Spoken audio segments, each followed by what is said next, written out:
cette période de repli sur soi, eh bien, nous avons pensé qu'il était sain de donner la parole à des citoyens pour lesquels les mots solidarité, partage ont encore un sens.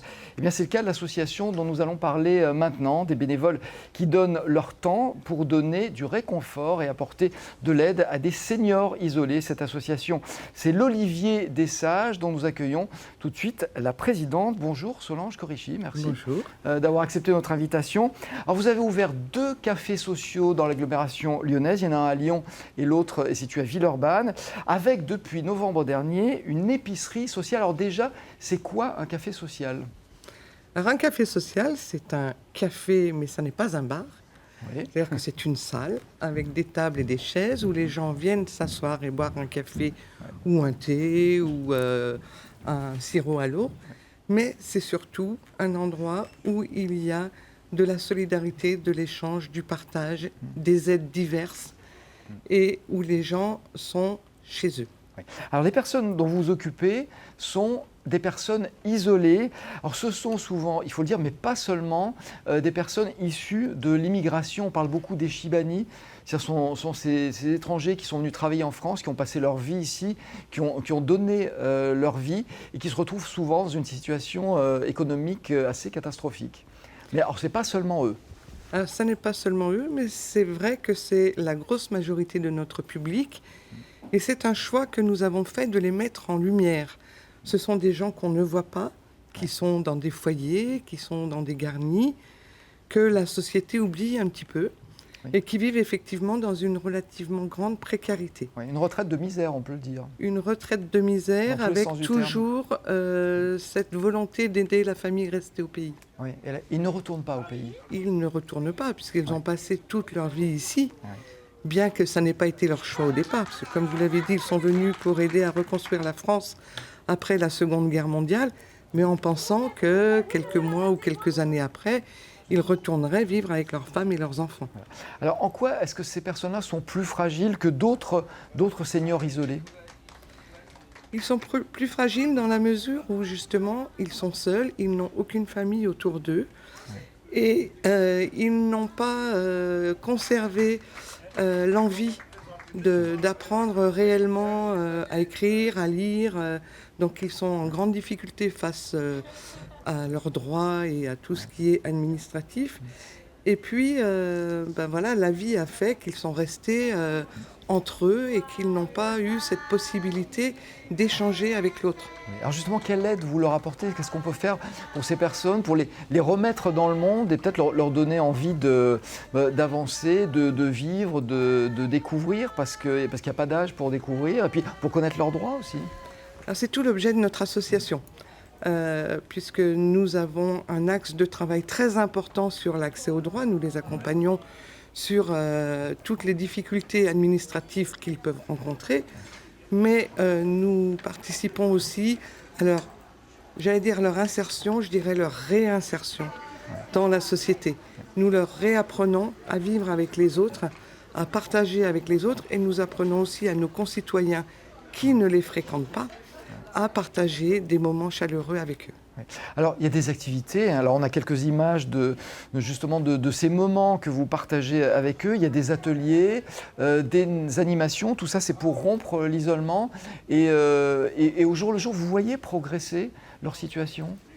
Bien sûr, bien sûr. Nous voyons se tisser des liens entre eux. Nous voyons également une ouverture sur le quartier.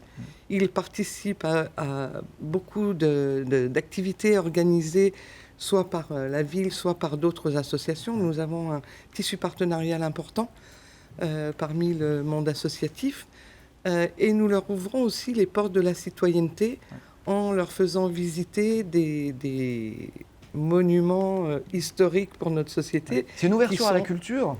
Qui sont le Parlement européen, l'Assemblée nationale, l'hôtel de ville, les synagogues, les mosquées, les basiliques. Voilà. Nous sommes laïcs et nous voulons faire le vivre ensemble dans la laïcité, mais en maintenant la liberté, l'égalité, la fraternité. Voilà. Une ouverture intergénérationnelle aussi. Ça veut dire que voilà, tous les gens doivent se mélanger entre âges différents, entre cultures différentes. Voilà, nous recensons 18 nationalités différentes dans notre café social Et nous travaillons également avec un institut pédagogique, avec des collèges, des lycées, des centres aérés pour partager, pour transmettre la mémoire de ces Shibani. Alors, sous le mot Shibani, je mets l'ensemble de nos adhérents, c'est-à-dire quelle que soit leur origine, y compris nos Shibani français, et partager cette mémoire et cette histoire avec les jeunes générations. Est-ce que ce sont des personnes qui viennent spontanément vous voir ou est-ce qu'il faut aller les chercher parce qu'on l'imagine chez ces gens-là, il y a une certaine pudeur à aller demander de l'aide ou accepter de l'aide même? Alors je dirais qu'au départ, c'est la démarche que nous avons choisie. Aller les chercher, on est allé les trouver dans leur garni, sur les marchés, leur expliquer ce qu'on pouvait leur apporter gratuitement. Parce qu'ils payent une adhésion de 10 € à l'année, mais tout le reste des activités est généralement gratuite, y compris les papiers. Et maintenant, on n'a plus besoin de faire ça, c'est le bouche à oreille qui fonctionne. Alors j'ai dit, vous avez ouvert une épicerie solidaire, on va voir quelques images. D'ailleurs, c'est quoi une épicerie solidaire? Comment est-ce que ça se différencie du travail que peuvent faire les Restos du Cœur, par exemple? Alors l'épicerie de l'Olivier, c'est une épicerie sociale et solidaire. C'est-à-dire qu'on s'adresse à un public en difficulté avec un calcul très précis des ressources pour pouvoir en bénéficier. Et donc, ils ont accès à un choix de provisions que l'on obtient de la part de la banque alimentaire ou d'une enseigne de supermarché. Voilà.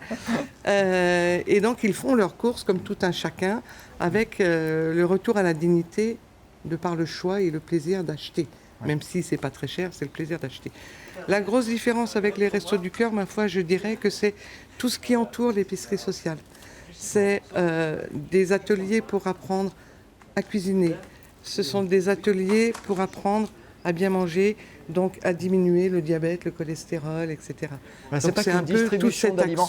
Alors, sans vouloir attaquer le travail extraordinaire que font les Restos du Cœur, c'est une autre démarche. C'est-à-dire que c'est une démarche qui accompagne davantage les gens. Voilà. Peut-être parce c'est une structure qui est plus petite. Je l'ai dit, c'est un travail de bénévoles. Il n'y a pas que des bénévoles, vous avez des salariés aussi dans cette association. Oui, l'association compte 4 salariés pour 3 temps plein, 70 à peu près. Mais effectivement, les salariés font un travail formidable, mais sans les bénévoles, on n'arriverait pas à tout assumer. Écoutez, c'est un beau travail justement qu'on voulait saluer aujourd'hui. En tout cas, merci d'être venu nous voir. Je rappelle que le nom de l'association, c'est l'Olivier des Sages. C'est un joli nom. Donc il y a deux cafés sociaux à Lyon, un à Lyon et un à Villeurbanne, une épicerie sociale et solidaire.